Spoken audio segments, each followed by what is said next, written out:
Hello, students. I'm Joan Dixon, Director of Student Programs at Gulf Coast South Area Health Education Center. It's a really long name, so we most commonly just go by AHEC.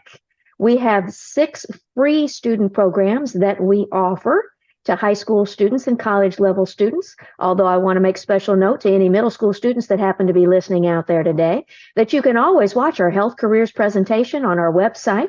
You can look through our career chats that are recorded and uploaded to our website. And please note at the bottom of your screen there, we have our website, www.gsahec.org. You have our phone number and my email address, so you can always get in touch with me. Please note that during the summertime, we run health careers academies out of our 4 counties that we serve. That's Charlotte, DeSoto, Sarasota, and Manatee counties. As high schoolers, you may belong to a HOSA Future Health Professionals Club. Give me a call. I can come out and help you prepare for your regional, state, and international competitions.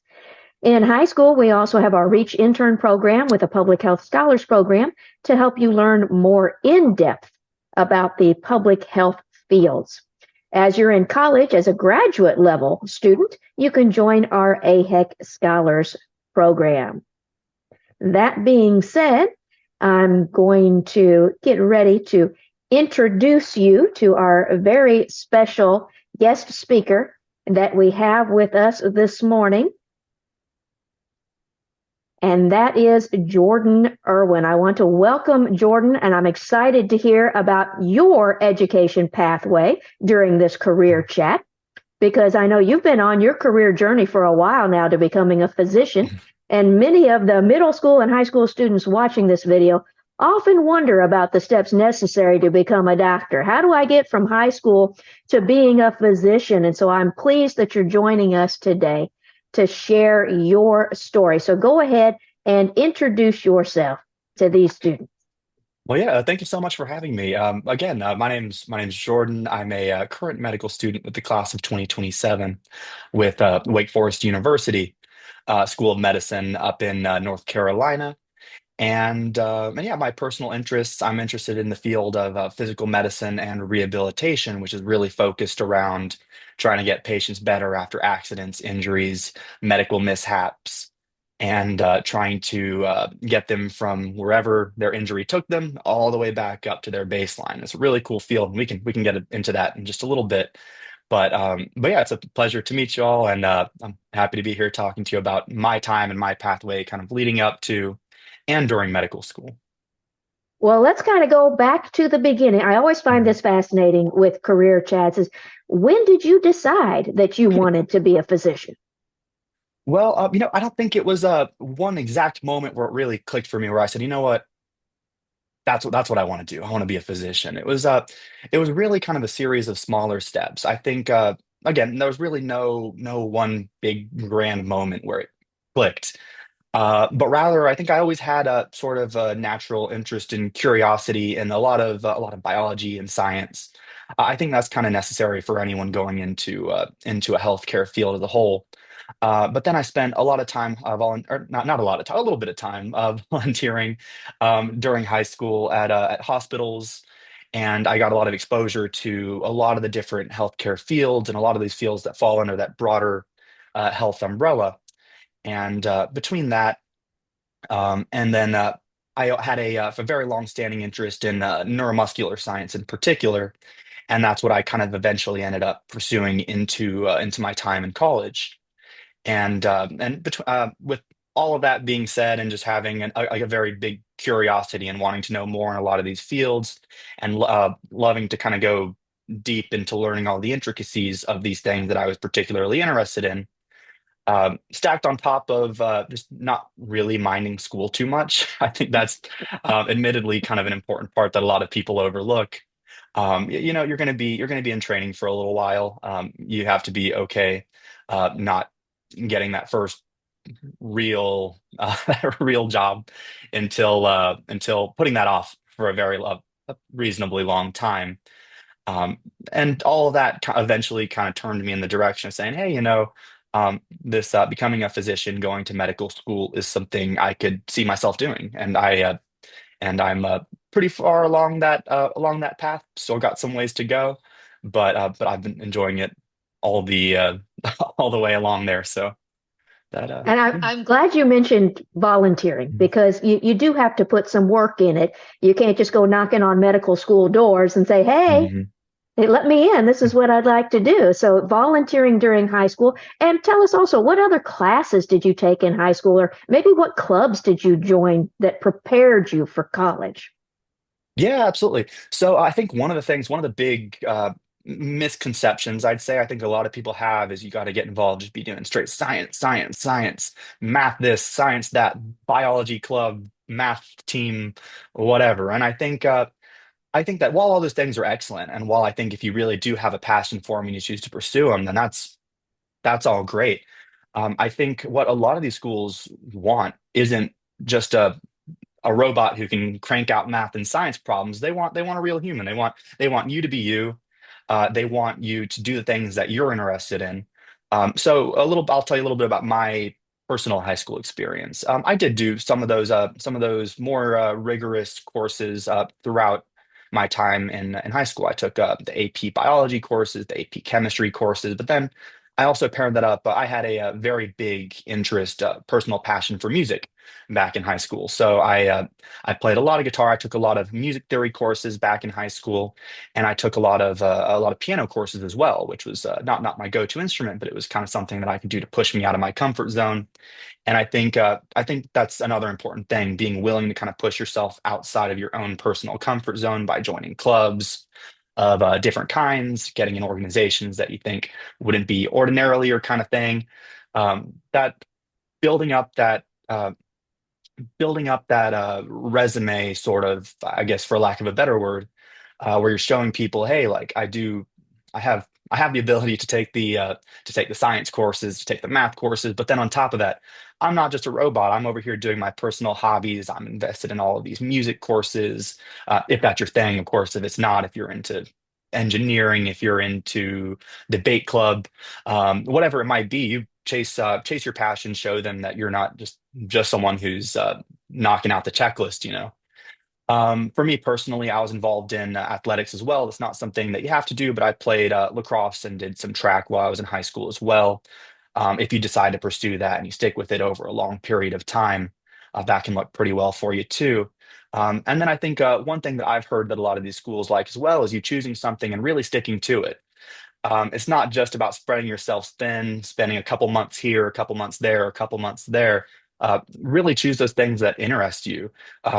Pursue them as hard as you can. Show the school that you're applying to. Show the people on the committee that you have a passion for this. It's not just trying to make that resume look a little bit visually longer, you know. So yeah, between all that, hard classes. You want to get involved in any clubs you can. And then also, one other thing I think that's really important for kind of preparing yourself for college is study for the ACTs, the SATs. Those are going to be the two big exams that are kind of gatekeeping what undergraduate university you get into. And while there isn't any cutoff on what there's no rule you have to go to this university if you want to get into medical school or anything like that. There are different universities offer different things, and if you do want to position yourself in a good spot to eventually apply into medical school, then maybe it would be in your best interest to find a university that offers courses that you think could walk you down that path and could get you further in the direction of whether it's a school with a really good biology program, a really good neuromuscular uh, training and labs that you're particularly interested in, whatever it might be. Um, Being able to get into that university is going to require you to put your best foot forward when it comes to those ACTs and SATs as well. I like how you mentioned that you were in a little bit of everything, sports and music, and of course the classes. And the more I talk to, the medical schools and the universities, they are Mhm. indeed looking for a well-rounded student because Yeah. that's what they deem important. So now let's jump forward. You've done everything that you needed to do in high school. You're applying for colleges. How many colleges did you apply to? You can't just apply for Mhm. one, because what if that doesn't work out? And then how did you choose where you wanted to go to college? Absolutely. And yeah, I completely agree with what you said previously. They are looking for the sorry to circle back. I agree they are looking for the well-rounded applicant, but also don't spread yourself thin. But anyway, to answer to answer the question you did ask just now, in terms of the number of colleges I applied to, I believe if I remember correctly, I applied to somewhere in the ballpark of somewhere between 5 and 10. I didn't go double digits, but I was definitely applying a little bit more. I was applying more to somewhere in the eight, give or take a couple maybe. But for me personally, there were a lot of factors that kind of went into making that decision. Um, One of the factors, and certain in no particular order, but cost was important. I There were a bunch of really pretty private schools that all looked like they had wonderful brochures and very pretty campuses with cleanly cut grass every single day, and and that while it seemed amazing to go there, I'm sure the people at those universities were having a great time. It wasn't what was in the cards for me. Cost was something that I did take into consideration, and there was and cost was something that I did take into consideration, knowing that I wanted to eventually go into medical school afterwards, or continue in some form of continued education after my 4 years. I determined that I wanted to go to a program that had a good, strong science program, offered not only the generic pre-med track, which is going to be a lot of your math courses, your science courses, biology, biochemistry, organic chemistry. But I also wanted to look for a university that kind of wasn't going to break the bank per se. Um, and then and then also I kind of looked into the majors that they offered as well. For me personally, I ended up going to the University of Florida, which had this one major called exercise physiology, which I found incredibly interesting, and that's one thing that kind of uh, drew me towards that university in particular. For some people also consider things like, is class size something important to you? What's the overall culture or vibe, for a lack of a better word, of the university itself? And for me, I really did enjoy the very big college feel, the very big and energetic feel that something like a big public college like University of Florida offered to me. Some people might prefer something a little bit more quiet, a little bit more subtle, smaller classes, a little bit more one-on-one time with their professors. I do think there is quite a bit of room for flexibility depending on what you're personally looking for. But yeah, those are kind of the things that I looked for personally in my college application journey. And you're absolutely right. There's so many different considerations Mhm. for college. Are you going to have to live at home? So you better go somewhere close Mhm. by if you're driving every day. Do you have, did your parents put away some scholarship, some money in a bank account for you to go to college? Did you get some scholarships that will help you pay, money, class sizes, and majors? You hit the nail on all the heads out there. So many things to think about. And as we're talking about continuing that education journey, your path through there, so you've made it through the first 4 years. You've got your bachelor's degree. How do you start preparing to apply for medical schools? Absolutely. So I think the preparation process actually is something you want to be doing throughout all the course of your time in undergrad. So there's no right or wrong way to get into medical school. There's no right or wrong way to apply to medical school. There's no timeline that everybody follows altogether. Some people take several years, pursue a full career, and then circle back and decide they want to do medicine. Some people beeline it straight there and get there straight. No gap years, no anything, just straight out of college, hop right in. And there's no right or wrong way to do it. I'll tell you about my personal journey. So for me, I actually that exercise physiology major we were talking about previously, I switched into it after about the first year. I was between that and biomechanical engineering at the very beginning. I realized I wasn't into a lot of the biomechanical engineering courses. I ended up switching gears around the end of the first year of my time in undergrad. and that put me a little bit behind a schedule with everyone else. So the rest of my 3 years is kind of just jam-packed, loading up my schedule with all these courses. And I really didn't get time to get around to studying for the MCAT, which is the big, scary exam that kind of gatekeeps medical school. I didn't get a time to study for that too much during my 4 years. So what I opted to do was after I finished up my 4 years of schooling, I ended up setting aside a couple months right up front. I decided to take a full year before I would hope to get into medical school after. And for the first 3 months or so, 3 or 4 months, I spent that just full time studying for MCAT. Basically treated it like a full time job. Woke up in the morning. Um, Worked in regular work hours, sometimes a little longer, depending on how anxious I was feeling about the exam. And I studied for it, and I eventually ended up taking it. I got a score that I felt like would kept the doors open for me to proceed with the medical school application process. And then from there, I actually ended up getting a gap year job. I was doing a medical assisting job at a pain clinic. And I worked there. I had a lot of patient interaction. I got to collect a lot of histories from patients, take vitals, do all kinds of stuff like that, which I feel like gave me really good exposure to one-on-one interactions with patients in a medical setting. And it also kind of gave me some overall greater exposure to the medical field as a whole. Um, so yeah, kind of back to your question as to how I prepared for medical school. The gap year was a big one for me. I ended up taking 1 year, and again, there's no right or wrong way to do medical school. Taking a gap year is an option a lot of people choose to pursue. Some people take multiple. Some people come over from other careers entirely. Some people go right in straight out of undergrad. So ultimately, it is kind of a personal decision as to what you choose to pursue. And yeah, I'd say just taking the MCAT's a big one. Loading up your undergrad with all the courses that are required in order for you to be eligible for medical school, which is going to be a lot of those math, science, biology, biochemistry, organic chemistry type courses. Um, oh, what I said MCAT hard courses.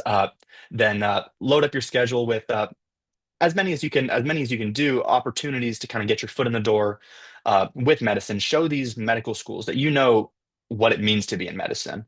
Not that you've never set foot in a clinic or hospital and you've watched a couple episodes of your favorite medical drama.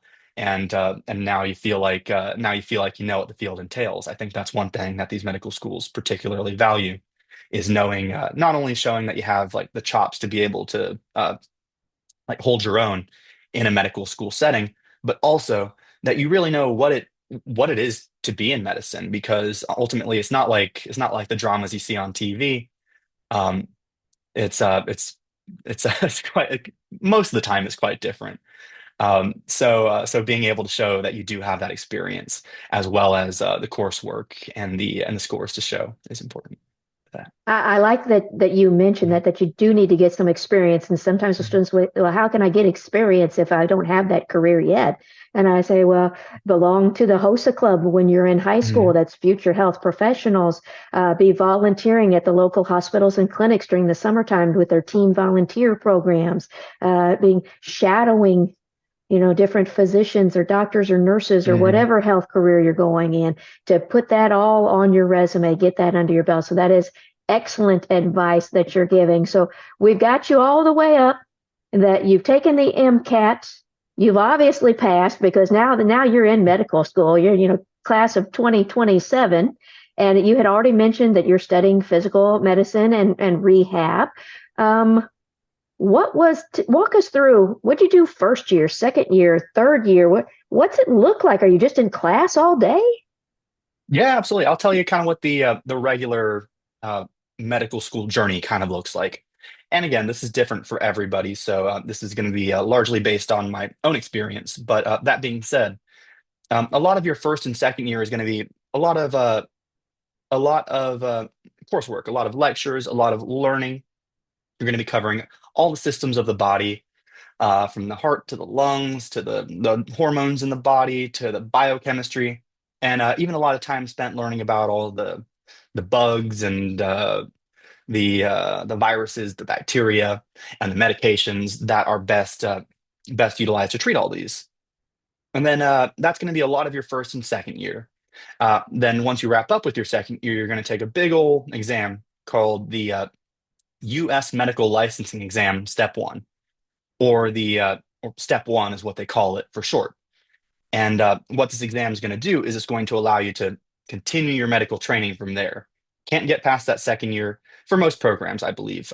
You can't get past that second year until you pass that step one. So you better study for it and you better study for it hard. Anyway, once you pass your step one, you're going to go into your third year. And what that third year typically looks like is it's going to be a lot of it's going to be a pre-designed course of specialty that you have to go through. So a lot of your specialties that are required in order to eventually graduate from medical school. Those include, but are not limited to, like your family medicine, or not, sorry, not emergency medicine, family medicine, internal medicine, um, obstetrics and gynecology, neurology, um, psychiatry, and pediatrics, and more. Um, so you're going to go through all these courses that you're required to complete. Your school is going to allow you to have a certain amount of time with each one. And then at the end of each one, you're going to have to take a big old exam to show that you proved that you know what's going on in the specialty, you did your studying, and you've learned everything that they want you to learn throughout that specialty. Then at the end of the third year, you have another big old scary exam. This one's called U.S. Medical Licensing Exam, Step Two, or Step Two for short. And then this one's going to be a little bit more important because this is going to have a score, which is then going to go over to the residency that you end up applying to. And it's going to be one of the ones that they get to see when you're applying to residencies down the road. After third year and step two, then you go into fourth year. And fourth year is going to be a little bit more relaxed, a little bit more laid back than the first three. Not entirely, because you're going to be dealing with all your applications and sending interviews and all that fun stuff with the residencies. But you're going to be kind of customizing that fourth year to be exactly what you want it to be. So you're going to have a lot more flexibility. You're going to have a big old load of courses that you can take, and you're going to choose which one of these courses are going to help me, A, learn more about the fields I'm interested in, B, be a better candidate for the residency that I would eventually want to pursue. And yeah, there's no C that I could think of. That's pretty much the gist of it. Um, but then you're also going to be balancing a lot of a lot of as I was saying, the residency application process, work with that, and it does make for a nice an interesting change of pace. Definitely not all kinds of free time to go out have fun every single day.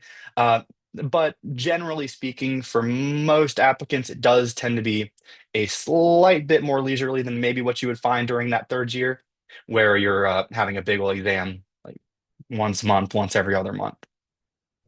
Now, we hear you say again and again, Mhm. studying and testing, and of course, because if you want to be a future physician, they don't let just anybody in. You got to know what you're talking about there. But we hear you say studying and testing again and again. Are you able to have a personal life during medical school? Absolutely. In fact, I think not only are we able to, I think it's crucial. I think it's something that's absolutely necessary because ultimately, social interaction, having a life outside of medical school is necessary for someone to thrive. If you're just nonstop spending 4 years of your life in a library studying nonstop, that's not going to make for a very productive headspace. So I'd say yes. I think you have to become a lot more strategic than you were back in undergrad, where where if you had an exam in a week, you could maybe if you were a more um, a student who was more effective at studying, you could put that off and say, "Oh, I'll just wait until tomorrow. I can just study twice as hard over the weekend. I'll be fine." I don't think the same applies to medical school. I think it's kind of a wake up call for a lot of people, myself included. I got here and the pace of learning was definitely a lot more than what I was used to, a lot faster than what I was used to throughout undergrad. So there was a little bit of an adjustment period, but once you have a little bit of practice with that and you get it down, you'll kind of find what works for you personally, and that differs for everyone. But but yeah, I think really striking that balance between working hard and having enough free time and fun time to hang out with your classmates, friends, family, whoever it might be, is not only important. I think it's crucial during your time in medical school. So now you've gone through, your undergrad, you're almost finished with medical school, Mhm. and I know I have a lot of students thinking, "Ooh, he's probably racking up some big debt on those school loans out there." Mhm. What are some good suggestions on how are you going to pay for college? Because a lot of students worry about that. They may say, "I'd love to be a doctor, but there's no way I can pay for that." Absolutely. So for starters, there's a lot of different scholarships available for people. I know for speaking for myself personally, back in undergrad, I was able to get some scholarships, which were able to pretty heavily offset a lot of the debt I would have from back then. I was also admittedly in quite a blessed position to have my family willing to help me out with some of that as well. But then also, medical school itself is incredibly expensive at most places you go. It's certainly not a small investment. That being said, for me personally, I had taken out loans. Other people may have family members who are willing to run it, may have scholarships that are willing to pay for part of it. There's again really no right or wrong way to go about doing it, so long as you have a plan in place and you keep track of the amount of money the amount of debt that you have over time, and you formulate a sort of plan to tackle that when the time comes.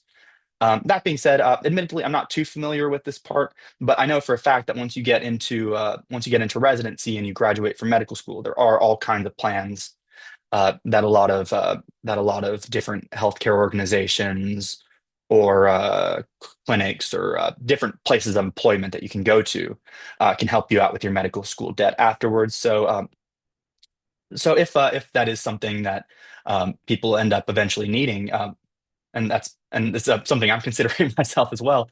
It's a really good option to keep an eye out for as well.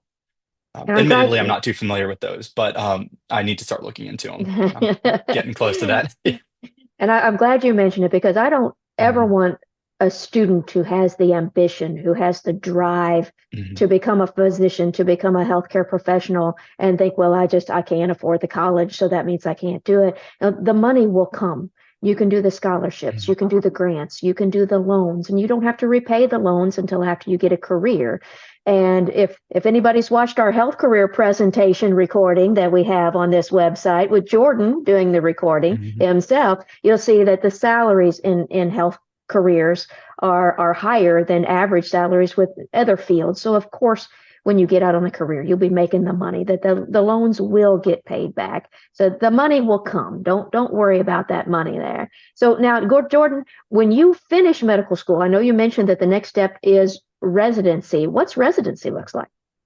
Yeah, absolutely. So residency can look pretty different depending on what you end up deciding to pursue.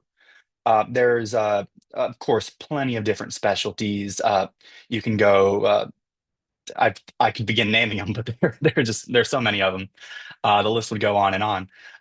That being said, there's a handful of residencies that you can end up applying to, and once you get accepted into one, you go through a process called the match process, which is this daunting process where you apply to a handful of schools. Some of them reach back out to you and say, "Hey, we want you to come over and interview with us." You interview with them, and then on in uh, one day in the middle of March, they gather every single medical student together, and at noon on the dot, they inform every single medical student where they're going to be for the next 3 to 7 years of their life. So it's admittedly a pretty daunting process. But once you know where you're headed, depending on the specialty you choose to pursue, that can range from anywhere from 3 upwards of 7 years, and you can tack on more years on top of that to get fellowship, which is additional training beyond your residency. Um, that can extend your education if that's something that you chose to do if you wanted to become especially specialized in a certain field. Um, But yeah, for me personally, in the field that I'll be pursuing in physical medicine and rehabilitation, that's typically a 4-year residency. So for me, once I graduate, I'll be heading directly, hopefully, if things go as planned, I'll be going directly into a physical medicine and rehabilitation residency. I'll be spending 4 years there, and depending on the type of residency you choose to do, some of them will have something called an intern year, where you are essentially covering a very broad amount of material in a bunch of different specialties. So, for example, if I were to get into a physical medicine and rehabilitation or residency, which had an intern year, I would spend my first year of residency working with a bunch of different varying specialties, not all of which have, some of which have really not too much to do with physical medicine and rehabilitation, some of which might be very applicable in terms of the stuff that you're learning in those specialties. So, and some residencies have them, some of them don't. That's something that you'd have to look up your personal interest and kind of find out exactly what that entails. But yeah, after that, you spend your time in residency, and afterwards you apply for the job that you hopefully get afterwards. All right, so we're jumping forward. We're saying that you have that career that you've put a lot of blood, sweat, and tears and many, many years of schooling into. Now, in your chosen career with, physical medicine and rehab, what other health professionals would you be working with? Because we know everybody works as a team. And then what kind of patients would you be seeing? Absolutely. So funny enough, this is actually one of the points that I love about physical medicine and rehabilitation, or a PMNR for short. So we have I say we, I'm not there yet, but they hopefully we have a very wide range of people we're working with that from in day to day care, including you're going to be working with all kinds of therapists. So you have the physical therapists who are going to be in charge of helping people with their mobility, with their a lot of lower extremity strength and maneuvering. That's not all they do, but that's a big part of it. You have the occupational therapists who are going to be helping out with regaining the activities of daily living, which is going to be a lot of things that have to do with just everyday tasks, using your hands, but and it more than just using your hands. A lot of this, the daily activity you do, from showering, getting dressed, um, brushing your teeth, combing your hair, shaving, stuff of that nature. You're going to have the speech pathologists who are going to be monitoring people's ability to eat and swallow, and also do some work with the cognitive state of different patients. You're going to have all the nursing team. You're going to have PAs, nurse practitioners. You're going to have social workers are very important, especially when it comes to making sure that those patients who are under your care can actually get home safely, have somewhere safe to go afterwards, and have a setup at home that will allow them to actually thrive once they leave your care. And yeah, that's one thing I particularly like about physical medicine and rehabilitation is kind of the collaborative nature. It's very team based. But that being said, you will find that to varying degrees in pretty much all specialties that physicians could pursue after completing medical school. So again, very case by case, I'd look into it and see exactly what the field you're interested in looks like.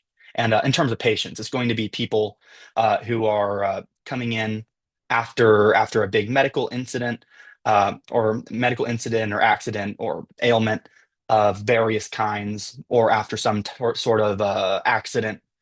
Um, just to name a few, there's a lot of different fields within physical medicine and rehabilitation, but that's kind of the broad picture of it in terms of the patients you'll be seeing, and you'll be helping them get from the point where they're at back to their baseline where they were prior to undergoing that medical incident, accident, uh, or traumatic situation, whatever it might be. So yeah, I hope that answered the question in regards to like health professionals and who we'll work with. Mm. Now, because Mhm. unfortunately, accidents and illnesses and disabilities Mhm. can happen to, age 0 all the way up to age 100, many different ages of patients. Are you thinking about going a specific route, like maybe pediatrics, geriatrics, sports? What are you thinking about? To be quite honest, I'm pretty undecided. I know that's maybe an unsatisfying answer, but there's just a lot of really cool fields. I actually recently had the opportunity to work with my school in the physical medicine and rehabilitation department, working with people with traumatic brain injuries. I thought that that was a really impactful and really cool field to work in. That's something I'd consider. I also really enjoy the spinal cord injury patients as well, for a similar reason. Very interesting from like a medical science perspective. But then on top of that, it's just a very enjoyable population to work with. And then also with my exercise physiology background, I'm kind of drawn to those musculoskeletal injuries as well. Um, I'd say all that to say, I have no clue, but I have plenty of time before I get there. Ultimately, if I did choose to pursue a fellowship, that would be that would be something that would be determined towards the end of my residency, which I have not even started yet. So a little bit of time till then, but I'll be keeping an open mind along the way. I like that. And I like that honesty. And I like letting the students know that you don't have to have it all figured out right from the start. That's what school and life experiences is all about. Now I can imagine with the different specialties that you talked about, there is quite a salary range. Can you give us the range that you might be expecting for your career? Absolutely. So it does, as you said, it varies significantly, especially when you're a medical student looking at all the different careers within medicine. There's such a wide variety, and of course, there's so many factors that determine exactly what the financial compensation is. So I'll start by saying, right after medical school, you'll be a resident. They notoriously could aren't getting the doctor salaries quite yet, but it is part of your training, and it's something that if you're willing to stick it out and you're willing to put in the time and the hours, and there will be hours, so that is something to certainly be ready for. You'll be getting something on the lower. I think some of the numbers I've heard thrown around can range anywhere from 60 to 80,000 per year, which is great money, is fantastic money. However, a lot of the people who just wrap up with 8 or more years of training, some of them pushing 12, think that that could be understandably maybe could be uh, a little it's an ongoing debate. It's an ongoing debate as to exactly what residents should be paid in their current position in training, and I don't think it's my place right now to weigh in on that.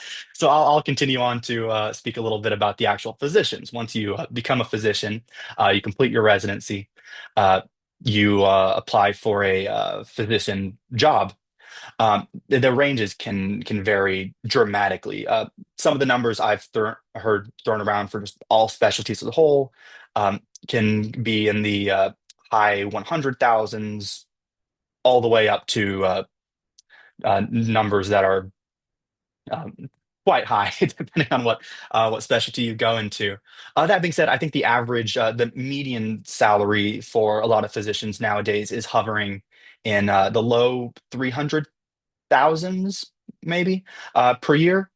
Um, I'd have to double check on that, but it does again vary dramatically depending on the specialty you choose to go into. But then there's of course a lot more things to um, that go into that decision than just money. You have to go into a field that you're passionate about, that you enjoy, and that does offer you a mixture between a work that you are passionate about and enough time to hopefully enjoy your life outside of work as well. So finding that balance and finding exactly what interests you and has a salary that you're willing to do that work for is and part of that journey.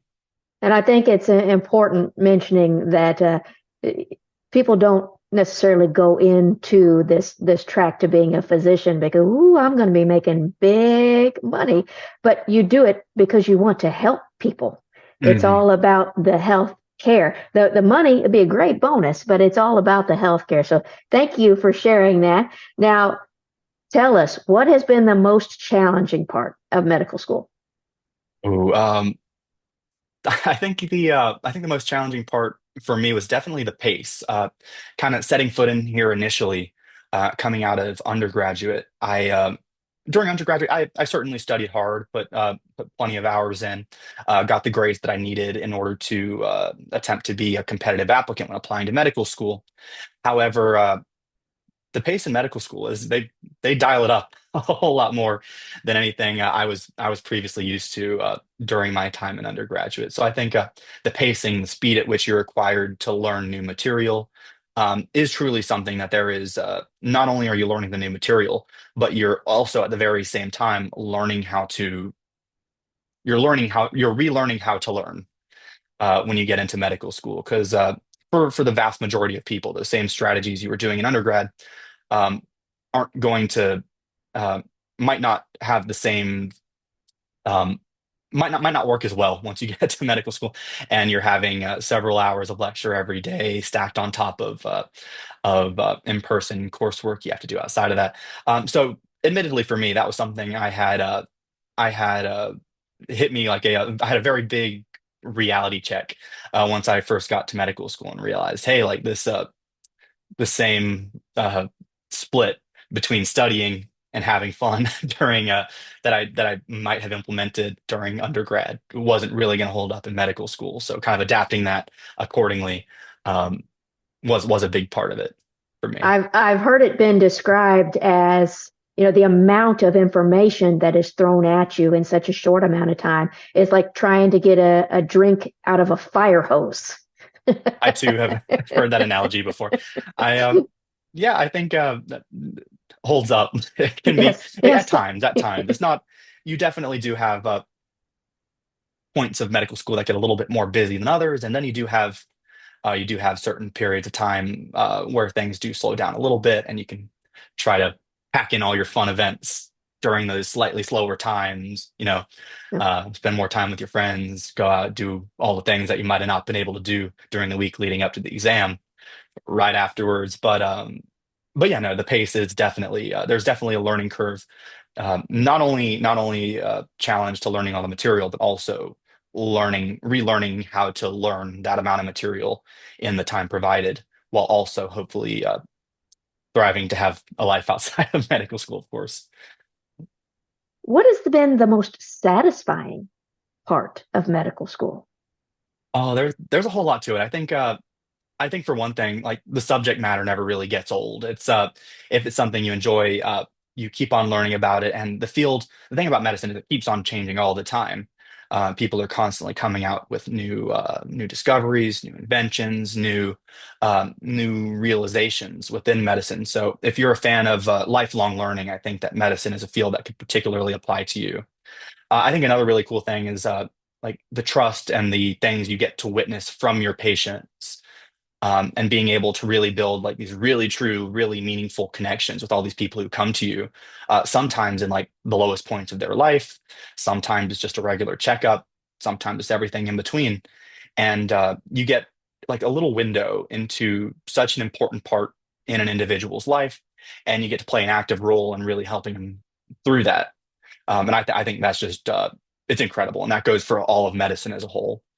And then also, just to throw another thing out there, like the sense of accomplishment, it does feel like climbing a mountain. The views along the way are really, really cool, but like your legs are going to be hurting. So once you get to the top of that mountain, but then once you get up and you're able to look back out at everything you've accomplished, it's cool to say, oh, like I scaled that. Now I have this amazing opportunity to like walk alongside all these patients in various points of their career and their hospital course.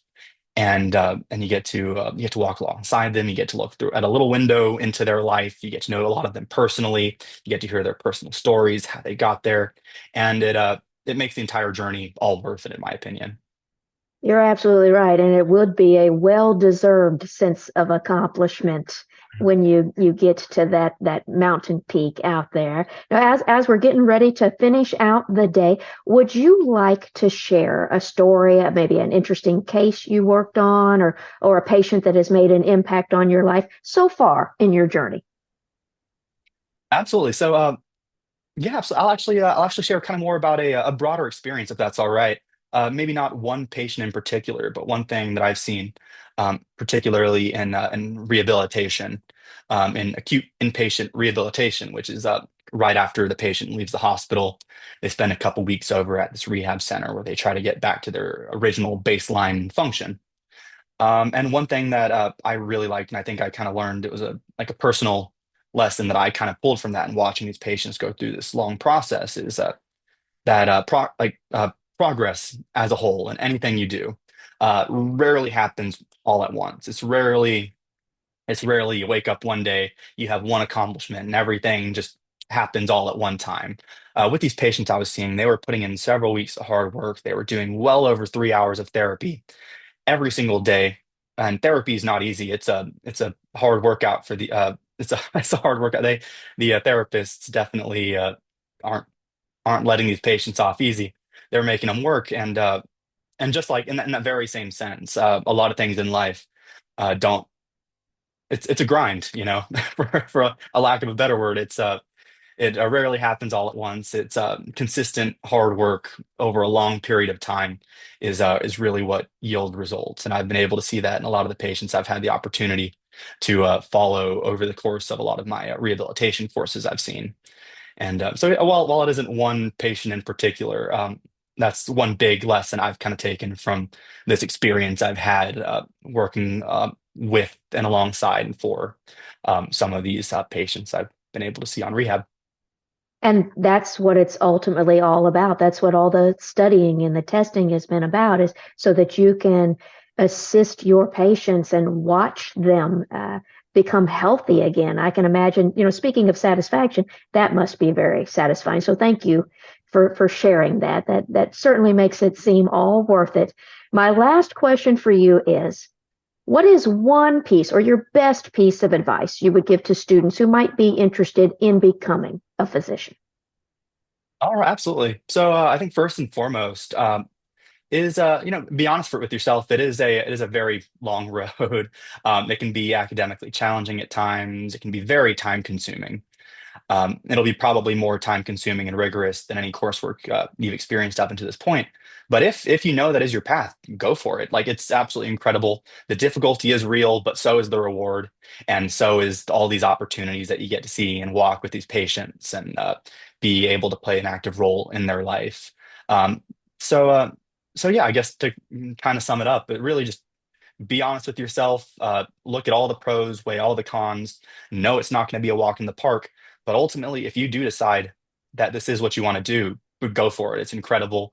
The amount of opportunities that you'll get to see and the amount of time you'll get to engage with these patients and truly play an active role in their story, and is just it's beautiful. It is really cool. So prepare for an uphill battle, but prepare for some amazing views at the top. It's worth it. It's all Mm. worth it. And thank you for taking time out of your busy schedule to join us on this career chat today. I'm sure the students have learned a lot about the educational pathway that it takes to get to medical school and then to go on into that very satisfying career as a physician. So thank you, Jordan, for sharing your time and your stories with us today. Thank you.